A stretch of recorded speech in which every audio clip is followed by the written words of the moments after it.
नमस्कार सभी का मोस्ट मोस्ट वेलकम। आज़ादी के बाद का स्वर्णिम भारत का एक प्रश्न पत्र मैं आपके लिए लाया हूं और completely according to syllabus, according to board के पैटर्न ब्लूप्रिंट के हिसाब से रेडी किया हुआ है, जहां पे आपको सभी टाइप के क्वेश्चंस मिलेंगे सेम टू सेम। जैसा आपका परीक्षा में पेपर आने वाला है वैसा ही वैसा पेपर है। तो देखते हैं कि इसमें से कितने प्रश्न आप लोग अटेंड कर पाते हैं। तो शुरुआत करते हैं हम यहाँ पे पहले प्रश्न से। आप देख पा रहे हैं पहला प्रश्न आपके सामने है कि भारतीय अंतरिक्ष अनुसंधान संगठन इसरो की स्थापना किस वर्ष हुई थी। अंतरिक्ष भारत के अंतरिक्ष कार्यक्रम से जुड़ा हुआ एक महत्वपूर्ण संस्थान है और हर परीक्षा में यह प्रश्न पूछा जाता है इसरो का। ऑप्शन आपके सामने है चार: 1962, 1969, 1975 और 1950। बताइए इसका राइट आंसर क्या है। क्योंकि मैं आपको बता दूं कि आपका जो ये पूरा जो आपकी किताब है आज़ादी के बाद का स्वर्णिम भारत, इसमें 5 चैप्टर दिए हुए हैं और मैं आपको एक एक चैप्टर मैंने कंप्लीट करवाया है। जिन बच्चों ने जो टॉपिक नहीं देखे हो ना, तो ये ऊपर आई बटन पे आपको लिंक मिलेगा, वहां से आप हमारी सारी वीडियोस देख सकते हैं, जहां पे मैंने प्रत्येक चैप्टर के आपको 50-50 प्रश्न अवेलेबल कराए हैं। और आप विद गारंटी मैं कह रहा हूं कि प्रश्न जो बनेगा वो इसी 50 में से आपका बन जाएगा। एक बार क्लास को जरूर देख लेना। इस वीडियो के डिस्क्रिप्शन में भी आपको पूरी प्लेलिस्ट का लिंक मिल जाएगा। तो इसरो की स्थापना अगर पूछी जाती है तो ध्यान देना, इसरो की स्थापना 1969 में हुई थी। राइट आंसर रहेगा इसका ऑप्शन बी। ठीक है। एक मैंने एक चीज और बताई थी आपको, इनकोस पार्क की स्थापना कब हुई थी, तो 1962 में इनकोस पार्क की स्थापना हुई थी। भारत के अंतरिक्ष कार्यक्रम से जुड़ा हुआ है ये, इसलिए बता रहा हूं। और क्योंकि इसरो से पहले उसकी स्थापना हुई थी और डॉक्टर विक्रम साराभाई हमारे अंतरिक्ष कार्यक्रम के जनक माने जाते हैं। चलिए आगे बढ़ते हैं नेक्स्ट प्रश्न की तरफ। और ये रहा हमारा अगला प्रश्न। आपको बताना है, बिल्कुल सिंपल सा प्रश्न है कि भारत ने अपना प्रथम परमाणु परीक्षण पोखरण फर्स्ट कब किया था। आपको याद है ना कि भारत ने 2 बार परमाणु परीक्षण किए हैं। पहले परमाणु परीक्षण के बारे में पूछा गया है तो आपको बताना है। तो राइट आंसर बताना है 1974, 1998, 1971 या फिर 1965। तो इसका सही जवाब बताइए जल्दी से। और बिल्कुल सही पहचाना, 1974। 18 मई 1974 को भारत ने राजस्थान के जैसलमेर जिले के पोखरण में पहला परमाणु परीक्षण किया था, जिसका कोड वर्ड था स्माइलिंग बुद्धा। स्माइलिंग बुद्धा उस समय हमारे देश के प्रधानमंत्री थे श्रीमती इंदिरा गांधी, और यह भारत का पहला परमाणु परीक्षण था। दूसरे के बारे में बाद में बताऊंगा क्योंकि उससे रिलेटेड प्रश्न भी इस पेपर में आपका आ सकता है, इसलिए अभी नहीं बताऊंगा। तो ये रहा हमारा तीसरा प्रश्न। बांग्लादेश एक स्वतंत्र राष्ट्र कब बना था। आपको याद होगा 1971 में भारत और पाकिस्तान का युद्ध हुआ था। इसी युद्ध में भारत ने जो पूर्वी पाकिस्तान था उसको एक नए स्वतंत्र राष्ट्र के रूप में 1971 में बांग्लादेश के रूप में एक स्वतंत्र राष्ट्र का उदय करवाया था। और साथ ही साथ भारत और पाकिस्तान के बीच में एक समझौता हुआ था जिसे शिमला समझौता कहते हैं। ये शिमला समझौता जो है बच्चों, ये 1972 में हुआ था, ध्यान देना है। 1972 में भारत और पाकिस्तान के बीच में शिमला समझौता हुआ था। अगला क्वेश्चन देखो, नेक्स्ट सारे के सारे इंपोर्टेंट प्रश्न ध्यान देना। और देखो, अगर आप कहते हो ना कि सर इसकी पीडीएफ चाहिए तो कंप्लीट पेपर की पीडीएफ और साथ ही साथ जो इसकी आंसर की है ना, इसकी जो आंसर की है उस आंसर की पीडीएफ भी मैं आपको अवेलेबल करा दूंगा। और इसके लिए आपको आंसर की के लिए और साथ ही साथ इस पूरे पेपर के लिए और हमारे 5 टॉपिक जो हमने कवर करवाए, प्रत्येक टॉपिक में 50-50 हमने प्रश्न लिए हैं, है ना। हर टॉपिक के 50-50 प्रश्न, तो ये टोटल 250 प्रश्न आपके 5 टॉपिक के बनते हैं। ये सारे अगर आपको चाहिए तो आप हमारा टेलीग्राम ज्वाइन कर लीजिए, लिंक इस वीडियो के डिस्क्रिप्शन में दिया हुआ है। आप हमारा ऐप डाउनलोड कर लीजिए, जहां पे आपको हर सब्जेक्ट्स के complete notes, PDF, MCQs, videos, online test सारा कंप्लीट जो है वो मिल जाएगा। तो और आप हमारा नंबर नोट कर लीजिए 09079622989। इस नंबर पे आप मुझे टेलीग्राम और व्हाट्सएप मैसेज भी भेज सकते हैं, जहां से आपको लिंक मिल जाएगी। चलिए आगे बढ़ते हैं अगले प्रश्न की तरफ। और ये रहा हमारा नेक्स्ट प्रश्न। नेक्स्ट प्रश्न रहा चौथा प्रश्न। चौथा प्रश्न है, जय जवान जय किसान और जय विज्ञान का नारा किसने दिया था। 4 ऑप्शन आपके सामने है, लाल बहादुर शास्त्री, अटल बिहारी वाजपेयी, इंदिरा गांधी या फिर नरेंद्र मोदी। हमेशा ध्यान देना, परीक्षा में चारों ऑप्शन पढ़ना जरूरी है। आप उतावल में अगर आता हुआ प्रश्न जो है हड़बड़ाहट में किसी एक पे टिक कर दिया तो गलत करके आ जाओगे।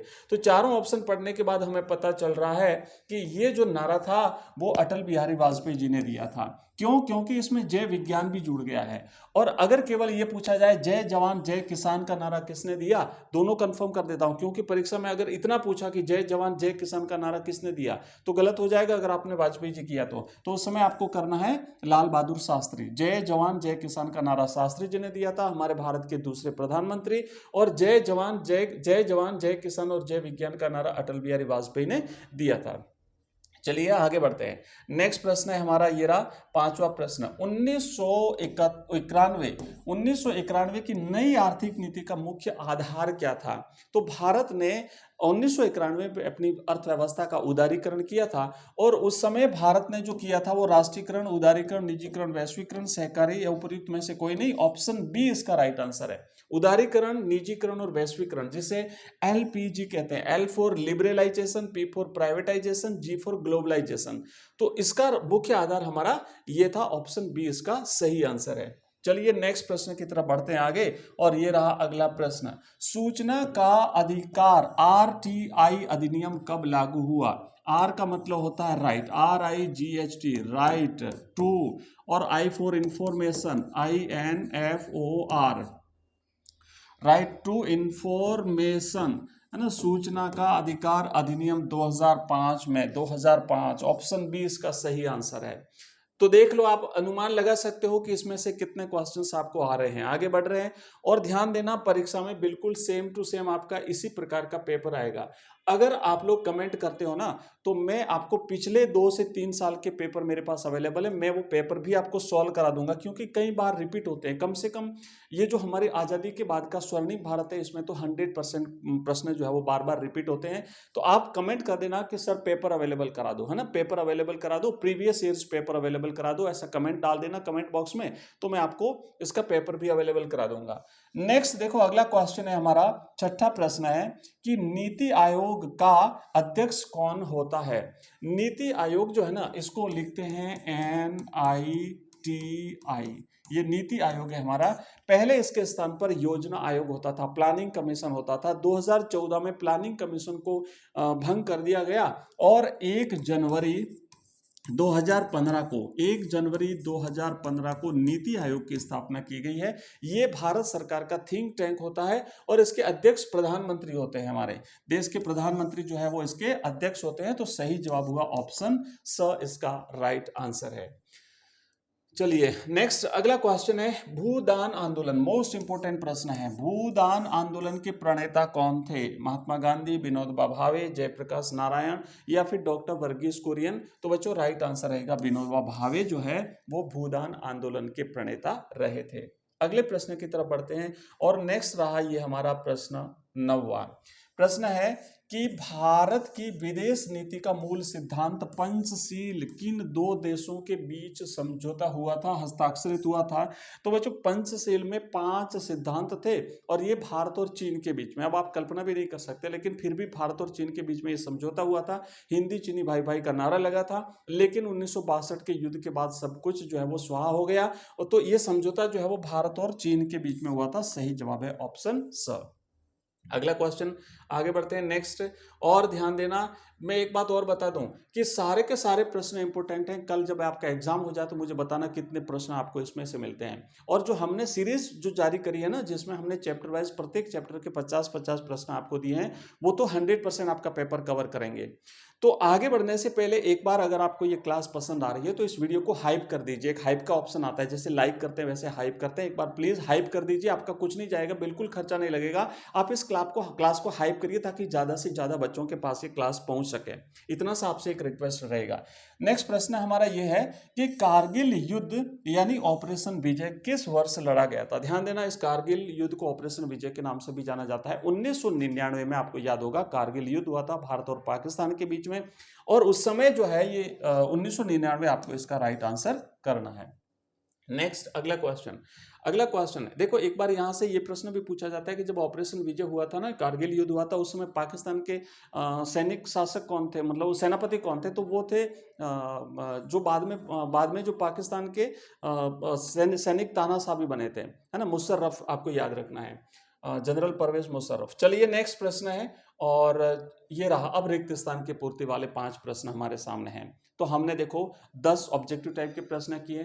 अगर आप कमेंट डालते हो कि सर एक और पेपर करवाइए ऐसा मॉडल पेपर बना करके, तो मैं 1-2 आपको और भी करा दूंगा पेपर, बट आपको कमेंट डालना पड़ेगा। तो हमारा अगला क्वेश्चन है जो रिक्त स्थान की पूर्ति वाले प्रश्न है, एक बार हम देख लेते हैं। निम्नलिखित वाक्यों में रिक्त स्थानों की पूर्ति कीजिए। पहला है, भारत में श्वेत क्रांति के जनक कौन है? देखो भारत में 2 क्रांतियां हुई, आपको याद रखना। एक तो हुआ है श्वेत क्रांति, श्वेत क्रांति, और एक हमारे हुई है हरित क्रांति। ठीक है ना, एक हुई है हरित क्रांति। तो अगर श्वेत क्रांति का पूछा जाता है तो आपको यहाँ पे लिखना है भारत में श्वेत क्रांति डॉक्टर वर्गीस कुरियन। ठीक है, श्वेत क्रांति के जनक जो है वर्गीस कुरियन। हरित क्रांति MS स्वामीनाथन। हरित क्रांति खाद्यान्न उत्पादन से संबंधित है, श्वेत क्रांति दुग्ध उत्पादन से संबंधित है। अगला क्वेश्चन है, मतदाता की आयु 21 वर्ष से घटाकर 18 वर्ष जो है वो कौन से संविधान संशोधन के द्वारा की गई? तो ये था हमारा 61वां संविधान संशोधन। 61वां संविधान संशोधन, उसमें मतदाता की आयु को 21 वर्ष से घटाकर 18 वर्ष कर दिया गया। देखो इसकी PDF अगर चाहिए ना, आंसर की PDF, तो कमेंट में कमेंट डाल देना। अगर आपको क्लास चाहिए तो नेक्स्ट क्लास लिखो, अगर आपको PDF चाहिए तो PDF इसमें लिख देना। कमेंट में आपको लिखना पड़ेगा, जो लिखोगे वो आपको अवेलेबल हो जाएगा। नेक्स्ट प्रश्न है, स्वच्छ भारत मिशन की शुरुआत जो है वो कब हुई थी? तो स्वच्छ भारत मिशन की शुरुआत 2014 में हुई थी, 2 अक्टूबर 2014। अगला है, धारा 370 का संबंध राज्य से था जिसे 2019 में हटा दिया गया। जम्मू कश्मीर, जम्मू कश्मीर है ना, जम्मू कश्मीर राज्य से था। J&K आप लिखेंगे। जम्मू कश्मीर आपको पूरा लिखना, ध्यान देना, मैं यहाँ पे स्पेस कम है तो इसीलिए मैं ये लिख रहा हूँ।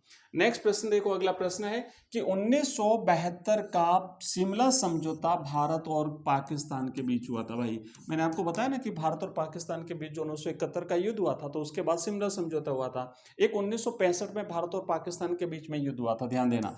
तो 1965 के युद्ध के बाद जो एक समझौता हुआ था 1966 में, समझौता 66 में हुआ था, उसका नाम है भाई ताशकंद समझौता। ठीक है ना, ताशकंद समझौता। तो ये भी भारत और पाकिस्तान के बीच में हुआ था।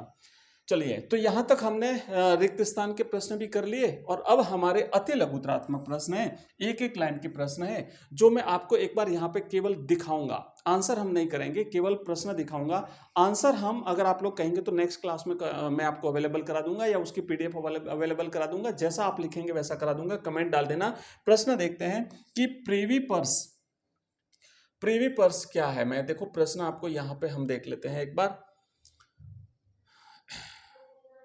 10वां प्रश्न हो गया, उसके बाद ये रिक्त स्थान की पूर्ति वाले प्रश्न हो गए। ये आ गया प्रश्न आपका।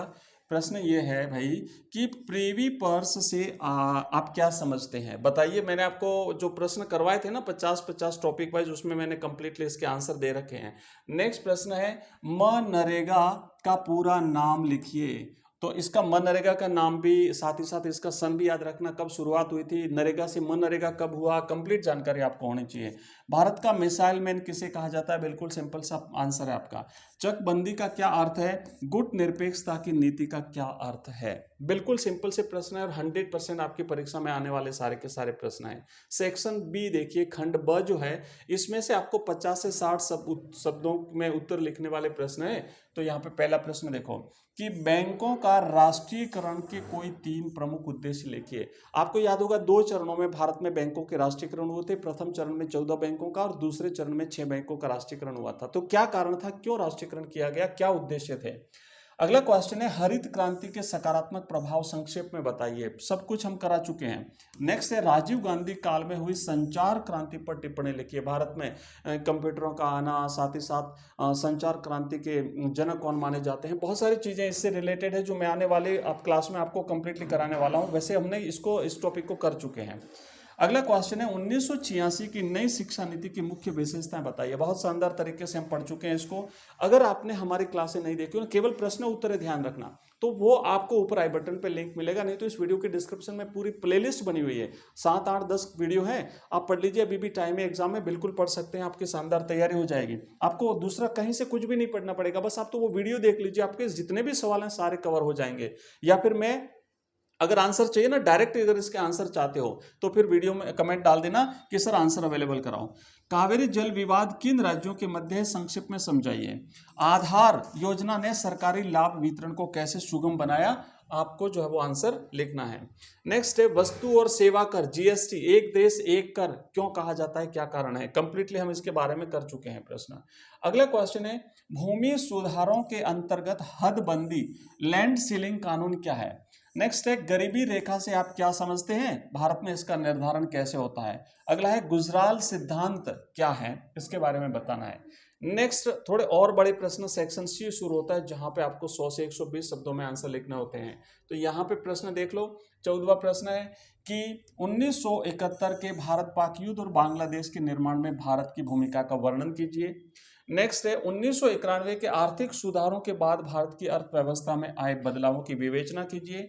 फिर है नरेंद्र मोदी सरकार द्वारा जम्मू कश्मीर से धारा 370 हटाने के कारणों और प्रभावों का उल्लेख कीजिए। नेक्स्ट है विमुद्रीकरण यानी नोटबंदी क्या है, इसके उद्देश्य और परिणामों पर प्रकाश डालिए। इसके बाद में नेक्स्ट हम आगे बढ़ेंगे। यहाँ पे देखो लिखा हुआ है गरीबी उन्मूलन के लिए भारत सरकार द्वारा चलाई गई किन्हीं दो प्रमुख योजनाओं जैसे पीडीएस या अंत्योदय योजना जो भी है ना उसका वर्णन करिए। और भारत चीन संबंधों में तनाव के प्रमुख कारण क्या है, सीमा विवाद के संदर्भ में समझाइए। तो यहाँ पे आप देख पा रहे हैं। अब कुछ और प्रश्न जो बचे हैं वो भी मैं एक बार दिखा देता हूँ। लास्ट में हमारा सेक्शन डी जो है इसमें बड़े प्रश्न है, तो ये आप देख लीजिए, ये बड़े प्रश्न है, आप इन्हें इसका चाहो तो स्क्रीनशॉट ले लीजिए। तो ये हमने एक पेपर आपका किया है, इसके कुछ आंसर बताए हैं, कुछ आंसर बाकी हैं, मैं आपको वो भी बता दूंगा। वीडियो कैसा लगा आप मुझे कमेंट बॉक्स में कमेंट डाल के जरूर बताना, क्योंकि आपके फीडबैक के आधार पर फिर मैं नेक्स्ट क्लास ले पाऊंगा। ठीक है, तो मिलते हैं अगली क्लास में, और तब तक के लिए जय हिंद जय भारत।